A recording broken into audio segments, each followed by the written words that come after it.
What happens when your worst fear becomes your reality? Hi, I'm Brent Cassidy. Welcome to the Nightmare Success In and Out podcast, where we explore how to overcome your fears and nightmares and set yourself free. We're going to be exploring this topic with guys I was in Leavenworth with and others who survived their own nightmare. These stories can be inspiring, sometimes sad. There's some humor, but hopefully you can come away with a nugget of something that'll help you knock down some of the prisons you built up in your own mind. All right. Welcome back, Nightmare Success In and Out listeners. This is where you come for what happens when your worst fear becomes your reality. How do you adapt, survive, overcome, set yourself free? Hey, folks, don't forget to follow, hit that follow, subscribe, share it out, like it up. It's all very, very helpful to the show. And I always appreciate it. So who are we talking to today? Well, we're talking to somebody, Jeremy Harrell, who he was episode 154. And the unique part of this whole thing is that Jeremy has become a good friend of mine, and I've been able to follow this thing through. With the last time that we spoke, we were lucky enough to interview Jeremy before his sentencing. So he had gone through everything up to that point. He went to trial. He lost. Crazy thing that you'll have to pick up in episode 4. But I'm going to give you a little bit of summary of who Jeremy is for those who didn't listen to episode 154. So Jeremy Harrell, he was a U.S. Army combat veteran who served in the Operation Iraqi Freedom, the global war on terrorism. Jeremy served honorably for 9 years, and in 2017, he founded the Veterans Club, Inc., which is a premier nonprofit that assists veterans in PTSD. And I want to say, why is he involved with PTSD? Because years before, when he got back, he was diagnosed by several different doctors that he had PTSD, and the final doctor said, this is permanent, so you're done. And so Jeremy was, well, I don't feel done. So he went to work and really became an expert on what PTSD was, how you can make different symptoms of this go away. And he became such an expert on it, he became a national spokesperson. And he was on several different news stations that you would see. Whenever something went out about PTSD, it was always Jeremy. And when I talk about the Veterans Club, it was a club that was widely recognized and really was doing incredible good for people. Awards that he got, I just want to name a few of them because there's so many here on this, but I want to 2018 Kentucky Veteran of the Year, 2019 Patriot Award winner, National DC, 2021 Community Ambassador Award, Secretary of State, Kentucky, 2021 Kentucky Veterans Hall of Fame inductee. Doing great work. And so when I talk to you about the PTSD and being disabled, one day he gets a knock on the door at his nonprofit, and these guys walk in from the government and say, hey, we're investigating you, and we think you've committed a fraud with disability benefits. And over this course of, 10, 12 years, it's $207,000. And they're saying, if you can do this with the Veterans Club, you can't be disabled. Well, granted, just to make a point, Jeremy wasn't the one that said he was disabled. It was these doctors that diagnosed Jeremy, but that's a whole nother subject. So I talked to Jeremy the other day, and he's been in the national news. Him getting out and all the things that happened. I said, why don't we just get on and talk about this again? This is people will want to know this. It's a crazy story of how everything and all the dots connected. Aaron Harrell deserves a gold star, an award plaque of Wife of the Year of what she did while Jeremy was in. So before we unpack all that, I want to recognize our show sponsor, Auto Plaza Direct. Who likes walking car lots, looking for a car, and then you spend 4 or 5 hours in the dealership to buy a car. It's kind of like a root canal appointment. Well, there's a better way to take away all that pain and hassle getting a car. It's called Auto Plaza Direct. They're your personal car concierge. Just tell them the car you want, what you can pay, and they'll go find that car for you. They'll negotiate your best price. They also offer you warranties and financing. It's all full service. Go to autoplazadirect.com to get started with your personal car concierge, the new hassle-free way, the car buying experience you deserve. Auto Plaza Direct. Tell them Brent from Nightmare Success sent you. Welcome in, Jeremy Harrell. How you doing, my man? I'm doing well. How are you? I'm doing good. Good. I just thought maybe what we should do when we left you after the last episode, Right. you actually didn't even know what your sentence was going to be. No, And I didn't. Yeah. so let's talk about that. You go back in, take us from there, because you went and got sentenced and then went to prison. Yeah. Yeah. So my sentencing was back in December of 24, and I didn't really know what to expect. You know, there's a guideline range that we all know, and really what I was hoping for um, was probation at the most. I think that's all of our hopes whenever All of our hopes. Yeah, we're exactly. going in front of a federal judge to be sentenced, but went in and we had about, I don't know, I want to say maybe 150 people that supported me that showed up at the courthouse, and they started live streaming in different courtrooms. But when we got in there, we were preparing to for the judge to come in, and just it was just a very surreal feeling because number one, I didn't know if I was going to walk out of the Right. courtroom again. You know, there's always that possibility. I know that we Yeah. talk about self surrender, but that's kind of a privilege, and so and the way that these prosecutors had it out for me, I mean, I didn't know. And so, I'm trying to get my mind right, right? Because it had been quite some time between, trial and sentencing. And so the judge comes in and, uh, and the prosecutor right away gets started. He calls me all kinds of things. He calls me a liar, says I'm two-faced. He takes some excerpts from the over 50 character letters that I received from Yeah. people around the country. Yeah. He reads them out loud, and then goes on to say that they're keyboard warriors, that they're not attorneys, that these aren't sworn statements, just really trying to discredit what everybody had said about me. And so that was a little bit hard to listen to because I'm the one on trial there, essentially, not everybody who supports me. So I didn't like that, right? Um, and then once he got finished, which seemed to have taken forever, they tried to do like a little mini trial. I think sentencing was over 3 hours long. Wow. Finally, he got finished, and the judge just kept saying, Mr. Harrell, I really, really want to hear from you. I didn't testify in trial for a lot of reasons that we can talk about at a later date, but it's really, you get punished for doing that, and I think a lot of people out there know that. So after my attorney got up and he kind of gave his arguments to the judge about what my sentence should be and how, I should be probated at the max and things like that, I decided to get up and speak. And I'll tell you, I do a lot of public speaking, and so I'm usually pretty comfortable. Yeah. But when you're sitting in front of a federal judge and your livelihood's on the line, your legs start to shake a little bit, right? And Yeah. and uh, and Did you so I have, just Jeremy, did you have anything prepared that you were going to say, or did you just get up and talk? So it's one of those things. I'm sure you probably had this happen to you, but I had something prepared and I just totally went off script because I just needed the judge to know why I did what I did, why I decided to serve, why I decided to help, and also I wanted all the people there that there support me to know the truth too. So I kind of went off script and I just said, the first thing I did was I made sure that the judge knew that I regret nothing. I will always do the right thing, regardless of the cost for the people who need it the most. And I did say very respectfully, right? I said, with all due respect, no matter what you do to me today, I will never stop doing this work that I do. And he just smiled at me.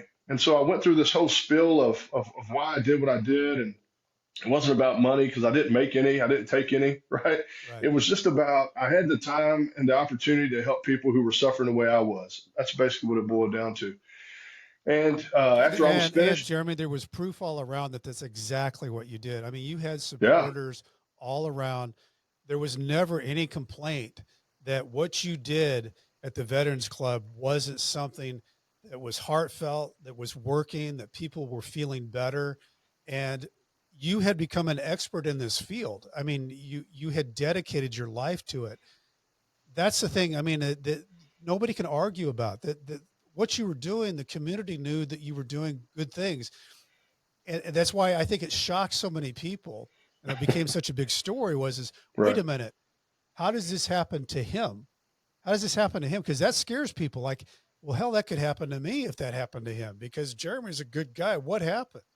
Right. Yeah. And that's exactly right. And, when I got finished, kind of telling him my side of the story there, he said I was an admirable man. He said that maybe 5 or 6 times. In fact, I have to admit that never in my life have I ever been complimented so much at one time by one person. But then there was this but, right? We get through that and I'm feeling good about things. And he goes, but when there is a verdict of guilty by a jury, I have to sentence you. And so the prosecutor, he wanted me to do, I think it was 15 months. My guideline was maybe 12, maybe 6 to, I don't know, 21, something like that. Um, well, no, it was 12 to 21. Sorry, 12 to 21. And the judge, he said, no, we're not going to do that.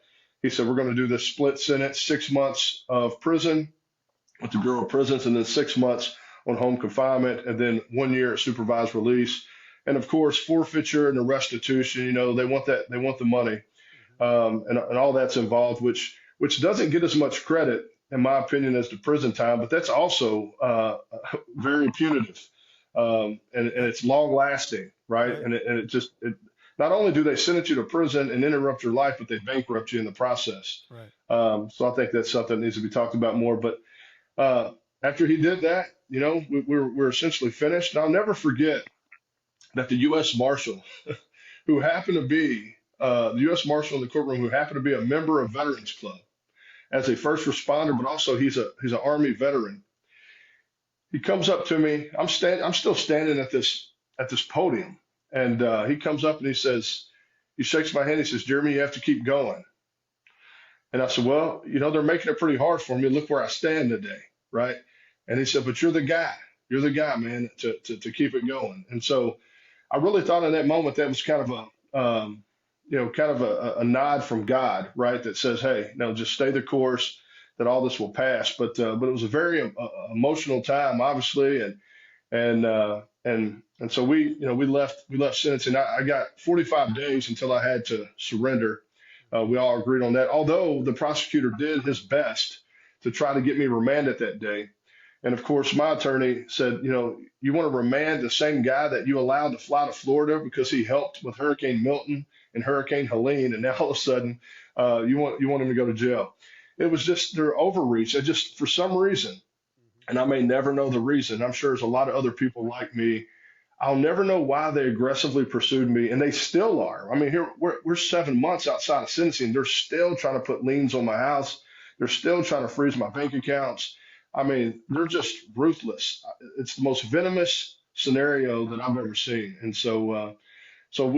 we obviously left, and I tried to spend as much time as I could before I self-surrendered. And in January of 2025, January 28th, I self-surrendered to Ashland, FCI Ashland. Of course, I went to the camp, but there you surrender to the low first, get processed, and then they walk you over to the camp. And so that's kind of how that went.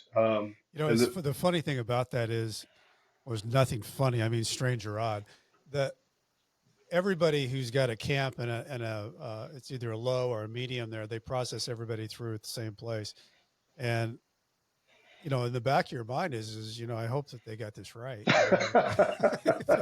And you don't know. You don't know. I mean, you don't, you're the guy knocking at the door saying, "I'm not supposed to be here." That's not a good defense, but yeah. So you get processed through, Jeremy. Tell Yeah. me about that. Yeah. Well, first, let me tell you this to kind of go back to where we're talking about doing good work. The VA actually had asked me right before this indictment to be a consultant for their executive leadership team, and they were hosting their town halls in our headquarters. Okay. So the VA was also the complainant. So imagine how, like in my mind, I was going, "Wait a minute, you guys are partnering with me at a high level, but yet you're complaining about me." Right. But I just wanted to make sure that point was known. But when I first walked in to the prison, and I tell you, it's very difficult to have your family drive you to prison to check in. Like Yes, that is just a weird I mean, it's almost, I know it may not be better in the grand scheme of things, but it almost seemed more natural to have been arrested and then have been transported Yeah. because I'm just thinking, what do I do? I just knock on the door and say, I'm hey, I'm here here. to check in. It's like Yeah. Hotel California, Yeah. right? Right. But anyway, as I'm walking to the administrative building of the prison, I look to my left, I see this flagpole, obviously the American flag's flying, but they have all the different military branches. And I just remember thinking to myself, like, I served both of those flags honorably. Hmm. And I continue to serve the people who are broken because they served both of those flags. And now I'm going into prison because of it. I mean, mentally, it was just, I can't imagine anything more difficult at this point. No, I mean, it's I've an been to ironic combat. nightmare. Yeah. And so I walk in and there's, there's the metal detectors and the CO is sitting there. And I have a Veterans Club shirt on because we're currently filming a documentary about this whole process. And so when I walk in, he asked me, he says, are you a veteran? I said, yeah. And he said, well, what are you here for? And so I briefly tell him, I'm still kind of, I don't know how much I should divulge. This is all very new to me. I had never had anything on my record but a speeding ticket Right. from 2008, right? So Right. he asked me if I'm a veteran. I said, yeah. And I tell him what I'm there for. And he's like, are you shitting me? And I said, I'm not. I'm not. Here I am. I mean, I'm not going to just walk in here Yeah. because I'm I'm not. bored. I'm not here by accident. I can Right. guarantee you that.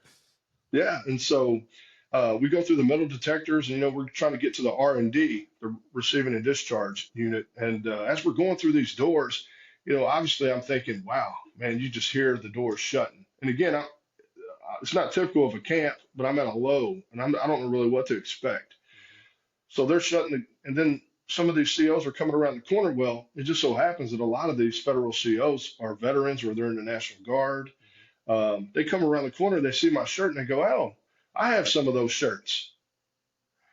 And and I'm just going, I've been here less than 20 minutes, and there's all signs point that I don't belong here, Yeah. right? Like these COs have bought my shirts because this organization means something to Right. them, It does something right? impactful. Right. And so they look at me, and it takes them a minute because I shaved my beard fairly close because I didn't know how that was going to go. And when they recognize me, they're like, "Well, what are you doing here?" Hmm. And I'm just like, "I don't know. You're just in the It's a million, twilight zone. yeah, it's the $1 million question." So we go down. We have to do that, that terrible strip search situation and get dressed out in these old battered up, beat up clothes, and do all the paperwork and the mug shot, and get your ID and all that kind of stuff. And then of course you sit there for hours because you're waiting for everybody to get through. And then and I thought this was unique. So when we're finished, I guess in receiving, we get escorted to the front entrance at admin building, the same one I went in.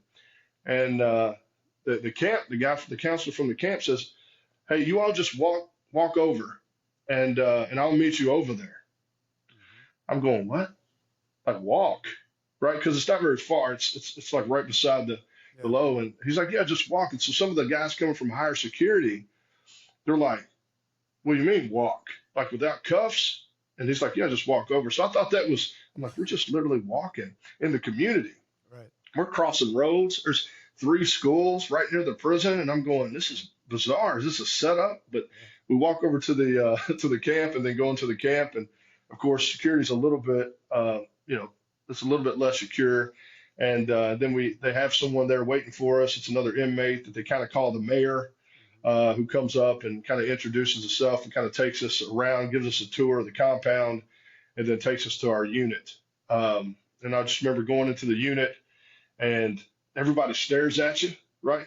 You're the Because new you're the guy. new guy. Yeah, they're Yeah. like trying to That feel you that is out. the one thing, Jeremy, that, like you see in movies, like when somebody gets paraded in, Yeah, it is really that way that, you're walking into their world.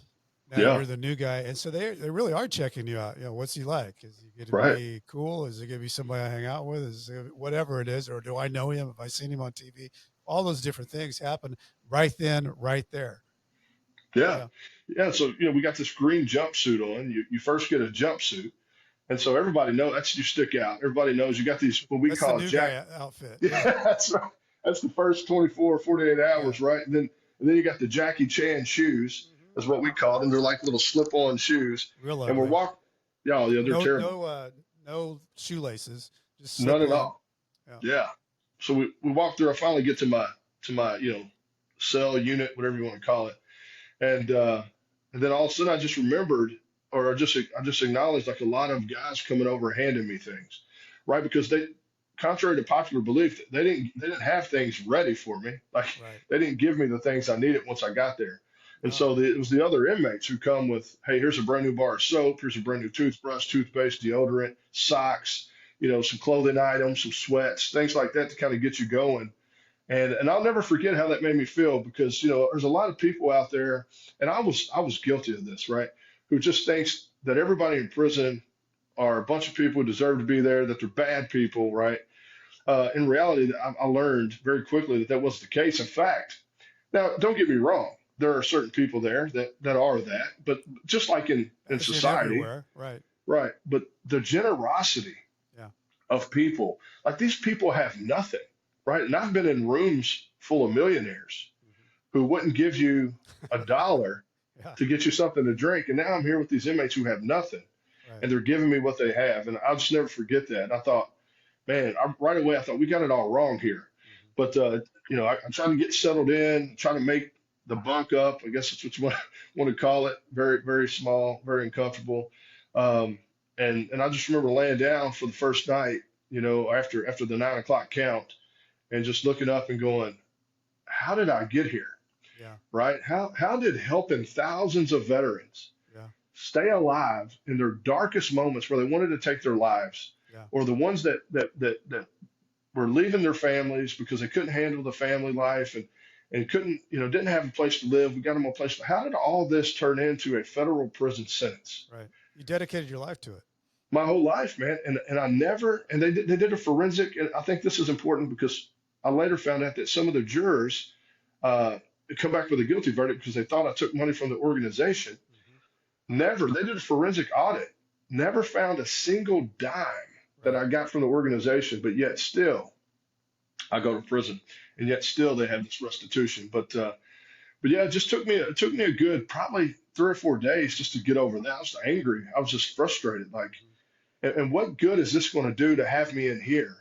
There's nothing that I'm going to that I need here as far as rehabilitation, Right. and you're stopping progress from the people that need us out there. Right. Now, I won't say that I didn't learn anything while I was there because I learned so much, and I learned some lessons, and I'm sure you can agree that we probably would have never learned any other way.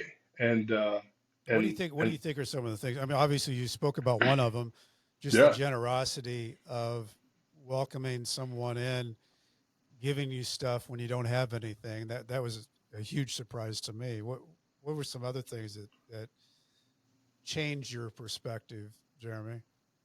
well, I mean, one of the big things was respect, the Yes. level of respect that people have for each other in there. Now, I understand why in there's consequences when you're not Yeah, it's respectful. a primitive society.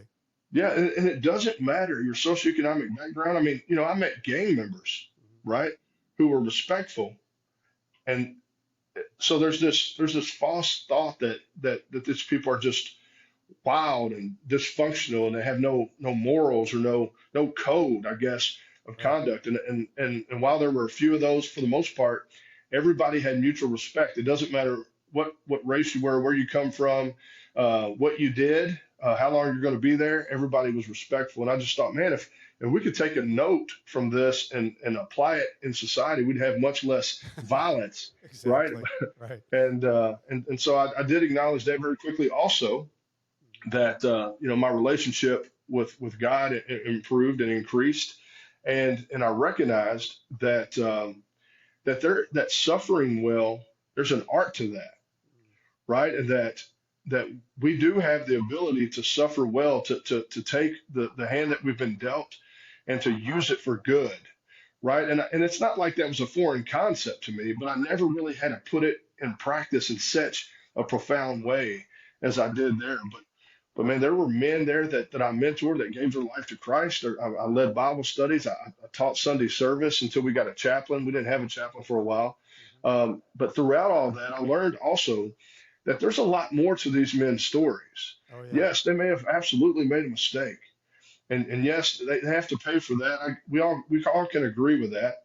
And if I was guilty of what I've done, I would have said I got the best deal on the planet, Right. right? And all this would have been much easier to deal with. Right. But also, there's a lot of foundational issues from some of these men. They didn't have guidance. They didn't have a father. They didn't have what they needed. They were neglected. They were abused. Some of them were addicts. There was a lot of addicts that I met, recovered addicts that they went to prison because they had drugs, Right. right? Not necessarily that they did something wrong to somebody. It just so happened they got caught with, you know. Right. So there was just a lot more to it. And my hope is that when before people judge going forward, that they'll take an opportunity to really research some of these things that I'm talking about now, because there, and I met a lot of great men in prison. And we all got to remember that we're all just a small mistake away. Yeah. I mean, I use this example a lot, Brett. Like if you're on the phone and you call your family or call somebody, a friend, and says, "Hey, can you run by the house and get my mail, open my mail, and let me know what that letter says?" Technically, that's a felony, That's right. right? And so we just have to do a better job of not being self-righteous, and just understanding that we're all flawed humans just trying to do the best we can. And a lot of us have more opportunity than others. And instead of, when we do have those extra opportunities and that extra support system, use that, share that with the ones who don't, instead of beating them down. Right. And so I think that's why I earned so much respect in there, is because I never asked a man what he did. It didn't matter. It's about, what are you going to do now? Yeah. It's What's your plan? surprisingly, Jeremy, that's interesting that you brought that up. I think surprisingly, that is something that doesn't happen a lot in prison. Right. You would think that there's a whole bunch of people sitting around talking about their cases, and it's more like we're just getting to living present in the moment, Yeah. trying to get by. And whether you're going for walks or you're working out or you're reading or you're doing your prison job, whatever. Surprisingly, there's not a ton of conversation about what happened to me and what happened to my case and all. It's a lot of guys I was with, I never knew really what their case was, which is, to some people that sounds really odd, but it's the dynamic of the place that you're in, I think.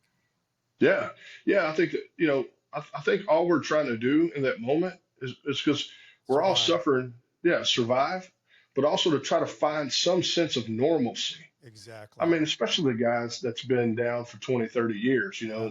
you get to the 10-year mark, you can go to a camp if it's nonviolent, Right. and they're doing their best to try to make it as normal as possible. And it really, it bothers me, because I hate that they have to do it, Yeah. but I understand why they do it, Right. because there really is nothing normal Nothing normal. about prison. No. And yet here they are trying to make it that way. Yeah. I remember guys that's been down, 30 years saying, "Hey, Jeremy, it's the weekend. Turn your alarm off, man, so we could sleep." Right? Because I Right. always got up at the same time, right, to read the Bible and to get ready for visit on the weekend.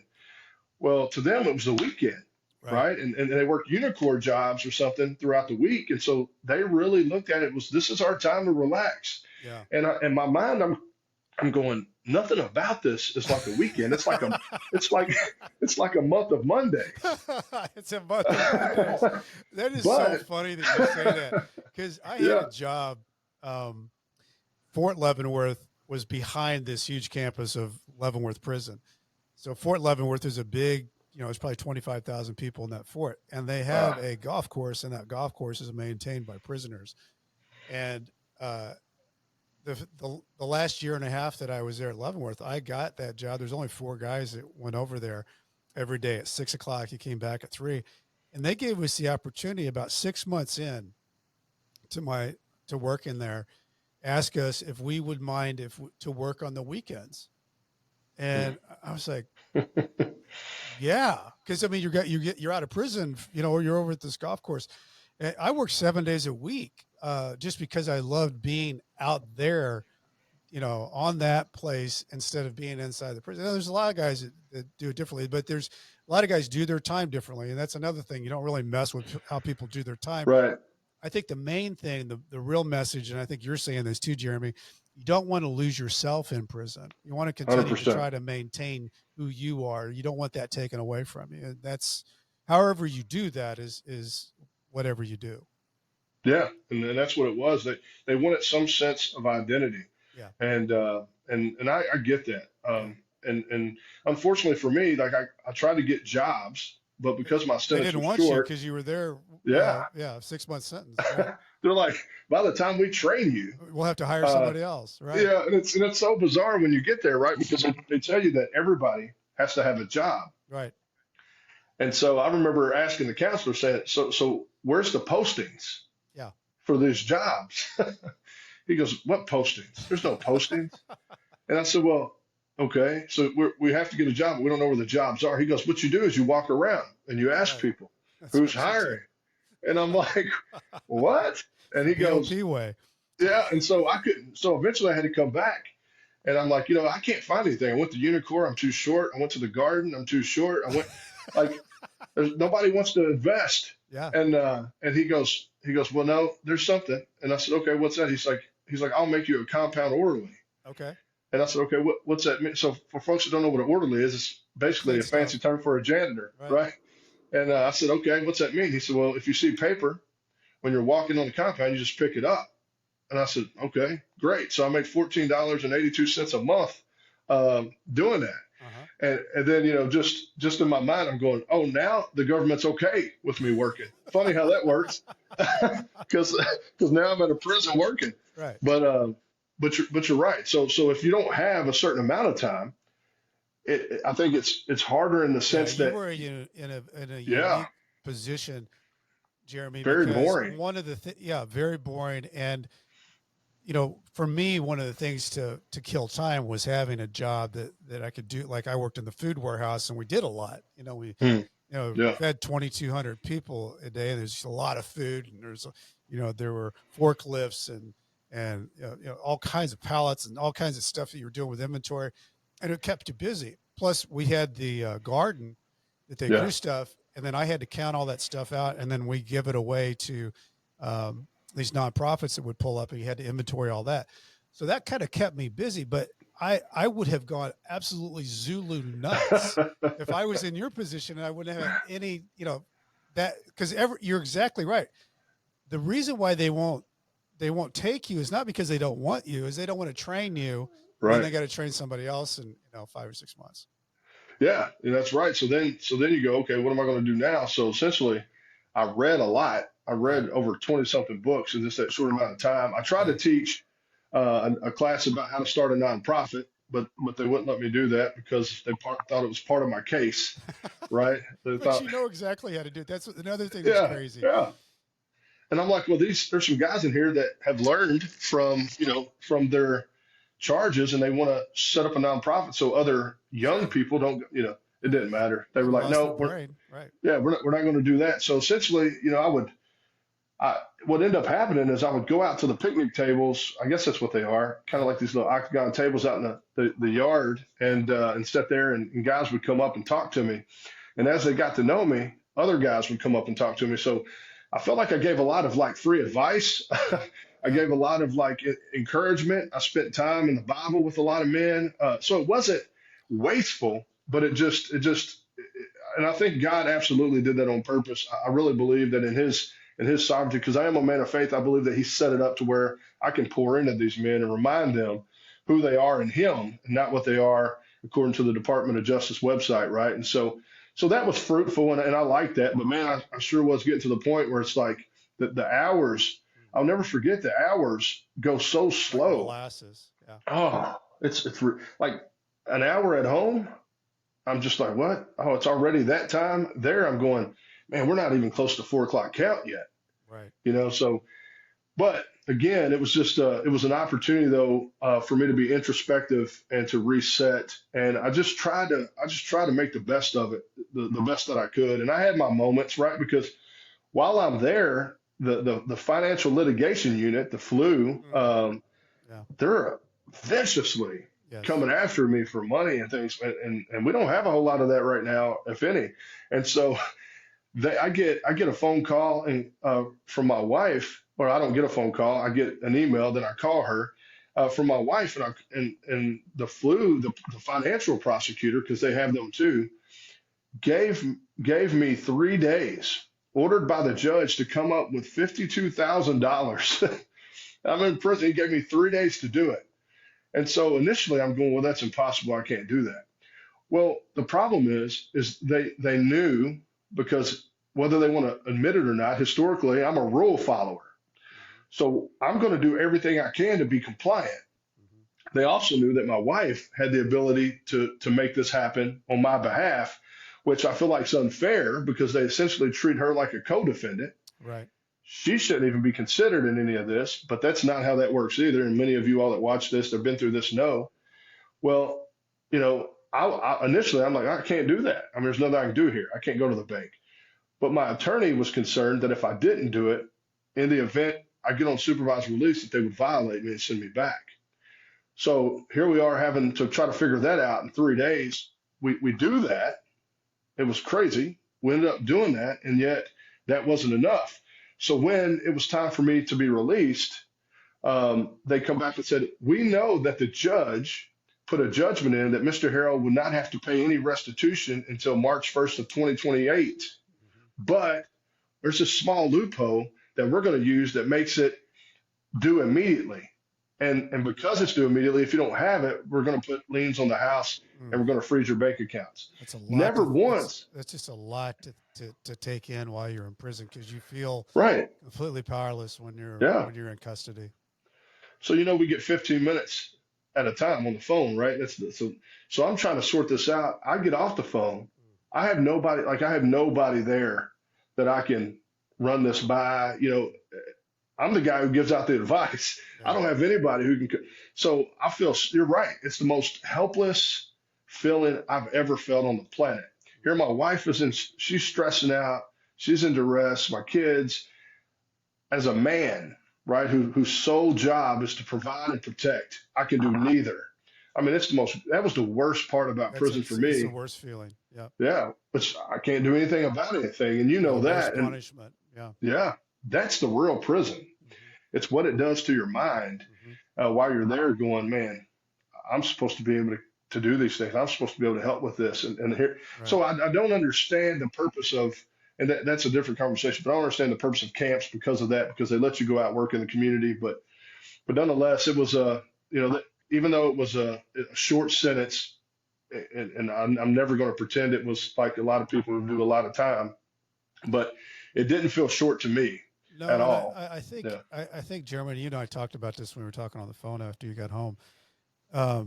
Whether you've gone for a week or whether you've gone for 10 years, that feeling of being processed, the feeling of that freedom being taken from you, the ability to not be heard in the way that you can be heard when you are out, and all those different things that you just feel as a human when you have the freedom taken away. Freedom is something you feel, right. and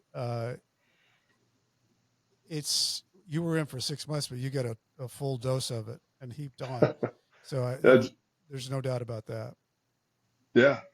Yeah. And then, so I'm getting closer to, I think, the time where I'm going home. Now, nobody told me this, right? I had only had one team meeting, which you all know, if you get a team meeting, if it's over a year, you get it every 6 months. If you're under a year for the sentence, you get it every 90 days. So I only had the one team meeting. They didn't know anything at that point. That's the first 30 days you're there. So I'm getting closer and I'm going, man, I should be, according to FSA and all that, right? I should be getting out of here. I should be home. This is like the end of April, beginning of May. And so I can't get any information. The counselor there and the case manager, they had this thing called open house. So for 2 hours a week, inmates were allowed to come in and ask questions. Okay. There's 206 of us when I left in Ashland. How in the world is that enough time for anybody to get anything done? Now, if you couldn't just walk in there, even if you saw them, you couldn't really bother them, right? Which I think is just asinine considering what their job title is. But their job is case manager, counselor, right? Yeah. So I call my wife and I'm like, Aaron, can you call the RRM, which is the Regional Reentry Management Center in Cincinnati, and ask them when my out date is? I don't know what's going on. I want to go. So, yeah. So she calls on a Monday, and she talks to someone who says, oh, well, he's eligible to leave the end of April, beginning of May. And what's the date now when she's making that call? So that is, I think, at the beginning of April, Okay. when she made the call. All right. And so the very next day, I found this interesting. The very next day, I get called into the secretary's office. Okay. Now, I don't know how it was at Leavenworth, but there, when you get called in the secretary office, it's only for one thing, Exactly. and that's for you to get ready to leave, right? Right. So I get called in, we do the thumbprint, right? And he says, "You're going to a halfway house on May 20th." Okay. And I said, "Well, okay." I said, but I'm supposed to go directly to home confinement. Uh-huh. He's like, "Well, let me check." He gets back into the computer. He goes, "No, you're going to a halfway house." I'm going, it makes no sense for me to go to a halfway house. And then he says, "Well, here's what will probably happen. You'll go to the halfway house, and then they'll give you a monitor and send you home." Mm-hmm. All right. Okay, we can handle that. So, May 20th comes, I get called up. I go home, out process. I'm to go directly to this halfway house in Lexington. I get there, and I didn't go straight home. I get there, I get, processed, and so then I call the RRM again. This time I call and I say, "Hey, what's the deal?" What's going on? Yeah. And so now they tell me, "Well, it says that you're eligible for home confinement on May 25th." And I'm like, "This is crazy. I should have never got here, but hey, it's 5 days. I'll knock it out and go home." May 25th comes, nothing happens. So I call the case manager at the halfway house to talk to her, and I say, "Listen, I'm eligible for home confinement. I'm essentially taking a bed for somebody who really needs it. Right. I don't really need it. I wasn't down so long. I mean, my ID is still valid. My license is still like, there's I no want to point in go me home. being here." Right. Yeah. And so she's like, "Okay, well, I'll do a home visit." And then we have to do the home visit. And then I said, "Okay, no problem." So the next day she goes and does the home visit, comes back. I don't hear anything for several more days. So then I call her again. I said, "Here's the deal. There are people out there who know that I'm supposed to be going home that are going to be concerned." Mm-hmm. And so I called Erin and told her. Erin gets on X, formerly known as Twitter. She's putting this post out. She tags Savannah Chrisley in the post. Mm-hmm. I mean, my wife. I I mean, give her she's so much credit for all this man. stuff. She's a hero, right? Yes. But I want to encourage people because I know people focus on how many followers they have. Like, I don't have a lot of followers. My wife was very new to X, and she really didn't even know how to post initially. She had maybe 20 followers. She sends this out. Savannah picks it up, right? She goes, "Wait a minute." So she calls the director of the Bureau of Prisons, William Marshall, also known as Billy, right? And she tells him what's going on, and he's like, "Oh no, Recently appointed, by the way, like brand yeah, new. six Yeah. 6 weeks maybe, Yeah. maybe 7 weeks now."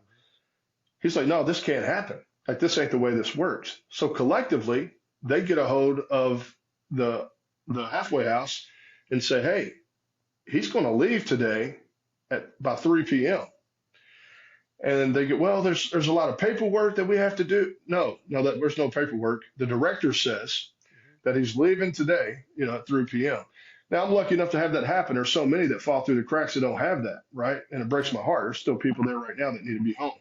So anyway, they call me up all of a sudden, right? Funny how that works. All of a sudden they streamline it, call me up to the case manager's office, put a bracelet on me, and they say, "Hey, you're gonna leave today, but you have to come back June 11th to get this bracelet off, and then you'll be turned over to probation." Mm-hmm. Okay, good. I'm going home. This is great, right? So around 2 o'clock, uh, all of a sudden these news channels, right? And I'm texting someone on the phone, and these news channels come, and they're all setting up for me to leave. And so the directors in the halfway house come out and they look at me, and I'm like, I mean, I told you Were that. you wondering, Jeremy, how all the news people knew that you were getting released out of there? I wasn't Because I as mean, surprised.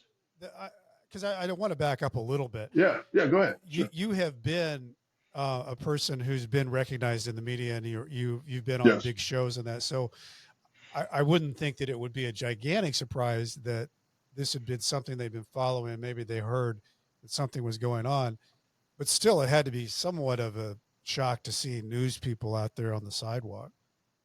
Yeah. So when they pulled up, I wasn't surprised. I knew somebody probably would have tipped them off, and that's what happened. But some of the guys at the halfway house were like, "Why's the news here? What are the new?" And then so the director comes out, looks at me, and I'm just like, I I don't know, right? I've been in here. I didn't call them, but I did warn them a week ago You said that you knew people people. knew when I was time when I was people knew when it was time for me to leave. Right. I can't be responsible for that. But Right. anyway, so I get out, and and that was kind of chaotic, and it took a while for the halfway house folks to understand what was happening with BOP, and they had to communicate, and they ended up getting that sorted out. And then when I walked out of prison, I had a phone call waiting on me, and it was Savannah Crisley. She had called, and I got on the phone with her, and she just said, "Hey, I'm very sorry this happened to you." Now, for those who don't know Savannah, like her parents, Todd and Julie, was pardoned a week That's right. before that, so a Right. couple of weeks ago, and And they she had was a this. huge part in that, Oh, and really absolutely, dedicated her life yes, to figure out how to make the connections and do the things to meet with the right people. She spoke at the convention. She made all kinds of connections with people in the White House. I mean, it's amazing what Savannah was able to do. And as far as a reentry community, there's a lot of admiration for someone like that just, puts their nose to the grindstone and just goes just full tilt, see what can get done. Because it's yeah, hard. yeah, It's hard. It's hard. yeah. I mean, she had been fighting for two plus years Right. for Right. her parents. Yeah, and She I didn't. think her parents, one had 14 years and one had 12 or 10. I can't remember, but it was Yeah, two long sentences. yeah, very long sentences, and she had learned this stuff. I mean, they had a reality TV show. She obviously had fame from being a reality star, but there's so much more Oh yeah, to she Savannah became an than that. expert in the BOP and Yeah. who was in the BOP and who to get trying to get in contact with anybody Oh, within that orbit is it's a magic act. it's very difficult, but I will say that she is fierce when it comes to criminal justice reform. Her heart is in that, and Yeah, and and, and it's proof because once her mom and dad were pardoned, she could have just said, "Okay, I'm done." absolutely. And here But I she was the is on the next phone guy. with you, talking to you, Yeah, saying, "Hey, I'm fighting for you." yeah, yeah. I was the next guy that she got behind, and what was cool? One of the things she said in that conversation that meant a lot to me, especially after the reason why I was sent to prison, is she gets on the phone and she says, I first just want to thank you for your service. And man, that meant a lot Oh, I because bet. I didn't feel like I was thanked for the service. I felt like I was penalized and criminalized Right. for my service. And so it was real nice to hear that from someone Hmm. else, someone outside of my major support system and my family, and to hear it from her that she recognized that so quickly. And she just said, I'm committed to fighting injustice. I'm committed to fighting this with you, and we're here for you.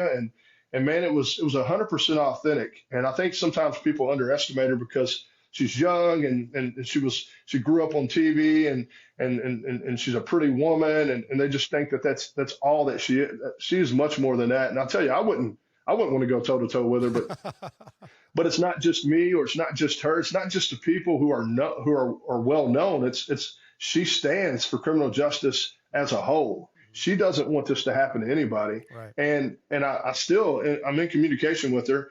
She's still very much doing what she has been doing. Hmm. Again, she's highly committed to doing it. So that was interesting. And then I talked to the media for a minute, and then I obviously had to hurry up and get home because now you're on the watch. Hmm. And so I got home, and when I pulled up in my driveway, I had a couple news channels here uh, from Which, another city. Jeremy, one of the things I'm thinking is that your head is spinning Oh, anyway when you get out of prison. It just 100%, is. You're just trying to 100%. figure out how to jump back into society, Yeah, and then you've got all this going on. I mean, right. how did you like? Was it just like you were in a fog? Yeah, I remember thinking this is way too much stimulation too soon, right? Yeah. I mean, and there's a lot of TikTokers and people Yeah. that have prison TikToks and things, Yeah. and they get so much traction, and I'm going, it's not that interesting. Like, it was the most mundane, boring, lifeless Yeah. oppressive place on the planet, in Yeah. my opinion. Really And ugly now, place. Right. yeah, and now all of a sudden, I'm getting asked all these high level questions. I have Savannah calling me. I have the director calling me, and he did. He called me when I got home, and he got on the phone and he said, "How are you doing?" And I said, "Well, sir, I'm better now." And he said, "Well, good, you're better now." And and he just told me. He said I'm still developing my leadership team, but I will tell you that I am committed to carrying out the First Step Act consistently and thoroughly, as well as the Second Chance Act. And we are looking at cases like yours. So this wasn't just Jeremy Harrell. He's looking Right. at cases like mine. And I will tell you that they just brought on a deputy director, Josh Smith, who is also had been incarcerated. Formerly incarcerated Yeah, federal inmate, which I think obviously it's never been done. They had right. talked about it being done, both at the director of prisons, and then they that didn't happen. Then they made this the director deputy. And I tell you, um, when we're talking about things like the BOP in an organization that everybody from the guy that runs the Bureau of Prisons to Josh Smith, they would all agree that it's broken.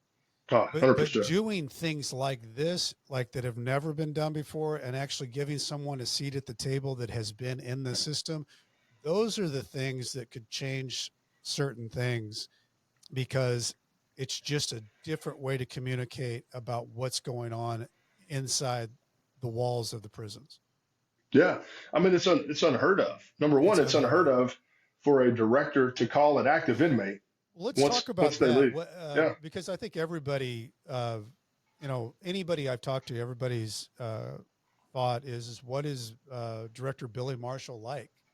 Uh, you had a direct conversation with him. yeah. So he's very serious about the changes that need to be made within the Bureau of Prisons. In fact, he's exposing his own agency. And Josh Smith, same thing. Josh Smith the deputy has already been traveling to these prisons. They're very much transparent. I think that's their major motivation is to be more transparent, to let people know that, hey, we recognize that we have these problems and this is what we're going to do to fix it. And, for him to call me directly and then to hire a guy who was a felon before he was pardoned back in the first Trump administration, that tells a story that he doesn't see folks like us, the way that others may have seen us. He knows that we're people that we deserve to do what we have to do to fulfill our obligation, to do our sentence, but to be able to come home when we're supposed to. And he's very committed to trying and making sure that all these prisons, all these facilities, they are consistent with the First Step Act. And Well, so I and really got that authenticity when I was talking to him. And I I've like talked to a lot of people, and I don't always get that, but I did with him. I like that, Jeremy, and Yeah. that commitment that he's talking about with the First Step Back, and then making sure that that law was passed in I think 2017, so Right. it still Yeah. isn't fully implemented, and they Yeah. still have had all kinds of problems getting people home that are supposed to be home, and the Second Chance Act, all those things are things that they have to have systems put in place to make sure that it runs properly and the trains leave on time. Right. And I feel like that these are things that can be done if the right people have their mind around it and put, the effort and the heft behind it to get it done, because there's so many different people just sitting there in prison that really actually should be home from the First Step Back. Oh, yeah, very, very much so. And again, I firmly believe that, of course, you can't do everything overnight, but I firmly believe over time that people will start to see that, and they're very aware that this has been said before, right? That there's been these talking points, but I've already seen them carry Action. out some of the I've already seen action, and Yeah. he was a state trooper in West Virginia, and he also ran the West Virginia prison system, and so he has had interaction with felons and folks in prison, and I think he's realized that not everybody there are bad people. They made mistakes, and I think he's committed. Because one thing he said to me, he said, "You have earned your right to go home." Mhm. Right? Because I fulfilled my commitment to the BOP, and you shouldn't be kept a single second later than that, Right. right? Because they're very good about getting you there on time. That's right. And right, Nobody they shows up late. they Right. need to be just as good at sending you home. And I think that's what their commitment so far. That's what I've seen them do. So Jeremy, one of the things that we've talked about, Yeah, you and I have privately talked about, but I feel like we talk about it here, is that yeah, you've been such a strong, impactful voice going into this whole PTSD thing with the veterans mm, and became a leader, a yeah, spokesperson, someone that people would listen to and wanted to hear from. I have believed that as awful and horrific and what a nightmare this has been for you as an individual, mm, and getting to know you, I am confident that you are going to be one of the most powerful voices for change in this mm, system and be able to speak about it in a way that people understand it, because that's why you've been so good at being a communicator on something like PTSD that a lot of people don't really understand very well, but you've been able to talk about it in a way because it's a lived experience. Same right, as this experience. This is a lived experience for you. You've walked it, you've lived it. You went to trial, which mm. very, very few people get the elephant-sized balls to do that, which you did. Um, what do you think about going forward? What's in your mind right now about what Jeremy Harrell sees as your next frontier? Well, I think this is a new line, a new path of advocacy for me. Um, the same way that I love people who have been traumatized from combat experience, also have a heart for the men that are in there that aren't terrible men that should be going home when they're supposed to go home. And what was interesting about that, while I was there, there were guys who were writing stuff down to give me, right? And they'd say, "Hey, we're going to give this to you." And I'd say, "I don't know why you're giving it to me. I'm in the same uniform you are. We're all in the same boat here." Yeah. But it's like they saw something. It's like they just knew that I wouldn't be able to leave that place and not say anything. And since I've been out, I'm still considered under home confinement, but yet here I still have an opportunity to advocate for these people. And there's not one day that goes by that I don't think about those men that are still there. And I just Well, think that's profound that way, right? That I just want them well, to do I kind of think, well, you and I talked about it last week. right. There's a feeling. I wasn't in the military, so Mm, I only analogized it to this, is that you get close to some people in there, you know who they are, they're kind of some of their background story of how they were grown, how they grew up as a kid and all those different things.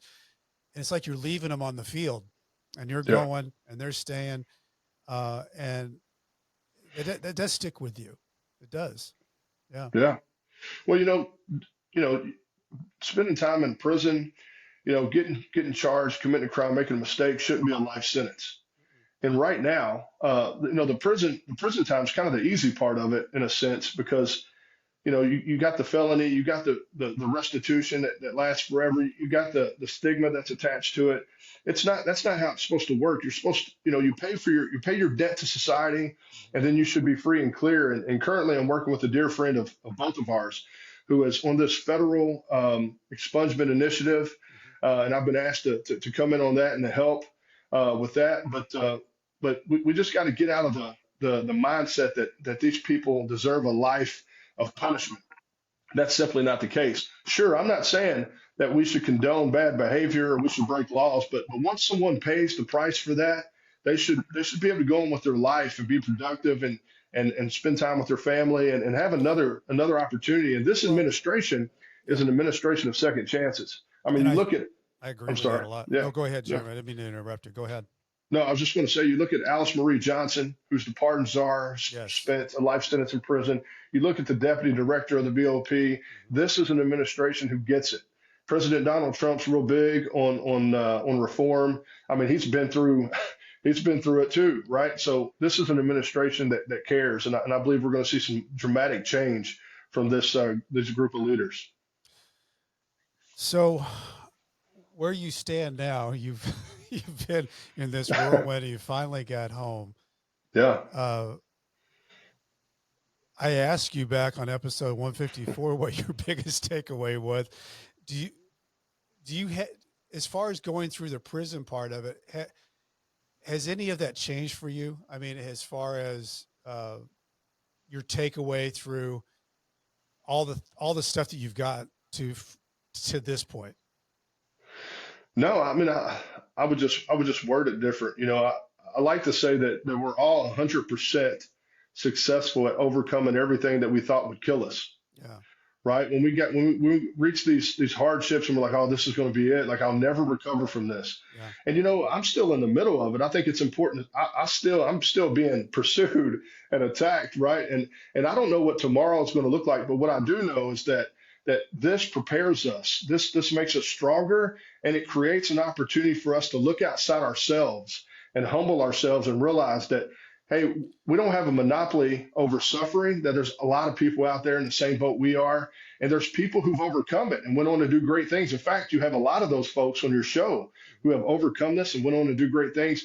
That should be enough to get us to put one foot in front of the other and just to take it, step one day at a time, right? one One day day at at a a time. time, trying to get better and try, but don't not take what you've learned and utilize it to make this world better. That would be the worst thing you could do, right? Is to take the lessons learned and just get rid of them and put them away and not use that to better this place, and to encourage others in our same situation. 100% agree with you, and I think and I'm going to enjoy working with you going forward on some of these things too, Jeremy, because reentry is something you just expressed about. It Yes, shouldn't be a life sentence. right. It's strangely enough, it's the one thing that's legal left, that's legal to discriminate against, and we need to Mm, eliminate that. To be able to discriminate against somebody who has a record should be eliminated, and we should be able to move forward from that and let that person go live the best way they can live with the best opportunities that they can provide for themselves, and not put a stranglehold on them the rest of their life with the ex-felon tag that limits them to housing, limits them to jobs, limits them to join groups, limits them to all the different clubs, all these things. It shouldn't be legal to do that. right. And what you just said, that's the real way to reduce recidivism. That's it. Get rid of the stigma, get rid of the felony. I mean, That's here's the it. deal. If you've been a drug dealer and you've done wrong and you went to prison and you get out and you can't get a job at McDonald's, and then but you're gonna feed your family, well then what's going to happen? You're going to fall back into the ways where you can get enough money to do that. I'm not saying that's right. I'm just saying that that's what happens. That's what recidivism is. Right. We have to. I really believe, and I don't know how we can do it, but I'll never stop trying. Is once you've fulfilled your sentence, your obligation, you should be free and clear. You You should get a should not. receipt. Yeah, right. Yeah, right. Like a receipt. Like you should not carry this felony on your record for your whole life. I mean, Right. I think that's the only way that we get ahead of recidivism. Otherwise, we're going to keep seeing. And you know what? In some aspects, not in this administration, but before, I think that's part of the business. You It want is. repeat customers, right? That's how you get repeat customers, and it's very sad because Well, these are people's lives. and You and know, and and the numbers are so crazy. 2/3 in 3 years, 3/4 in five recidivate. So that number doesn't make any sense. And the reason why is because there's way, way, way too many barriers right? in the way of people just trying to get a job, just trying to get a house. And if you're not able to get a job, a house, or be able to open up a bank account, try try to see how long you can last unless you've got somebody that's really helping you out, Right. that's giving you a lifeline. A lot of those people don't. Yeah. Well, I mean, the bank thing is something I've had to deal with, right? Because mine's considered quote unquote a financial crime. I've been kicked out of banks and things like that. But the other part of that is, when you think about uh, once you get out of prison and you do your home confinement or your halfway house, then maybe you have 5 years of probation. Technically, depending on the probation officer, hopefully they don't do this. But if you got one speeding ticket, Right. that could be enough to send you back to prison for the remainder of your term. That's insanity. I No, and mean, there's a huge percentage. I don't have it in front of me what that percentage is of the percentage of people that are in prison that have violated their probation and some technicality that sent them back. yeah. So my hope is that I can be part of that solution, that I You can will bring be. ideas and I can testify before Congress and talk, get in the meetings with these directors Yeah. and deputy directors and say, hey, come on, let's be real here. Let's be realistic. And you can't have that expectation of perfection, especially if you're not giving anybody the tools they need to attain it. And so yeah, I hope I get a seat at the table, and I think I will. I think we're on our way. I think you will too. And I want to, we got talking here. So Yeah, I forgot to mention the White Collar Support Group. yeah. It's sponsored by, this podcast is sponsored by the White Collar Support Group. It's the first support group devoted to people navigating the white collar criminal justice system. I'm a member of the White Collar Support Group. I've got Jeremy there, and I can tell you this is a bunch of people who help each other through the Yes. criminal justice journey for free. Whether you're just starting your journey, you've made it through to the other side. This is a great space for you. Join us on Zoom, 7 p.m. Eastern Time, 4 p.m. Pacific. And a lot of people, and you and I haven't talked about this, Jeremy, Mhm. but a lot of people don't like how they show up online because when they get out, they have Google to deal Mhm. with. Well, Right. Drew Chapin, both of us know, Yeah. part of the White Collar Support Group. He's got a company that's called the Discoverability Company. And whether you're building your reputation from scratch, repairing your search results after a negative news story, Discoverability can help you with this. It can also help you how you're portrayed on popular AI services like ChatGPT. It's called Discoverability. Go to discoverability.co, not .com, .co. They've even got a do-it-yourself SEO option, of course, for individuals who want to make do their search results on their own budget and speed. Listeners of Nightmare Success can take $100 off the DIY SEO course with coupon code Nightmare Success. So, Jeremy, Mm. I really appreciate you coming on Yeah. and doing this second round.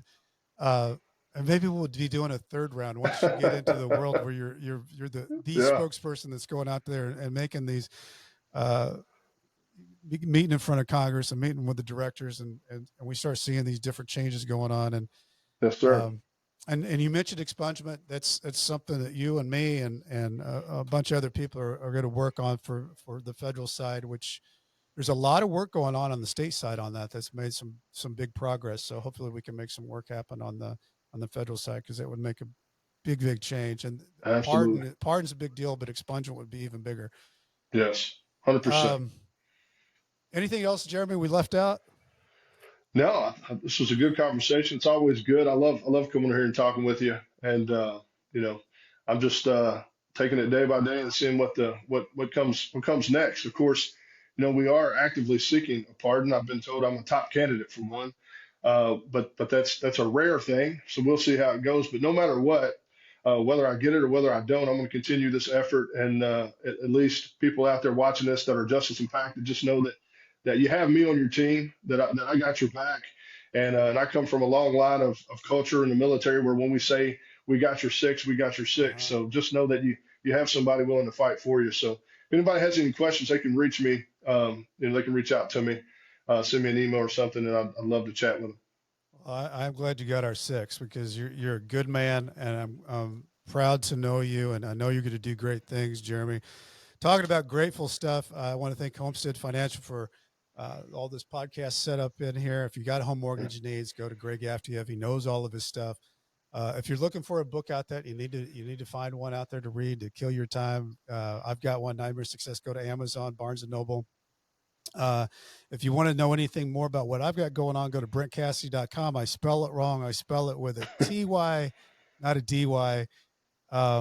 As I used to say, as I was writing my emails back and forth from Leavenworth, stay strong. I'll do the same. Jeremy Harrell, you are a good man. Keep doing good stuff, and we'll Thank you, stay in brother. touch. All right. Sounds good. Nightmare Success in and out.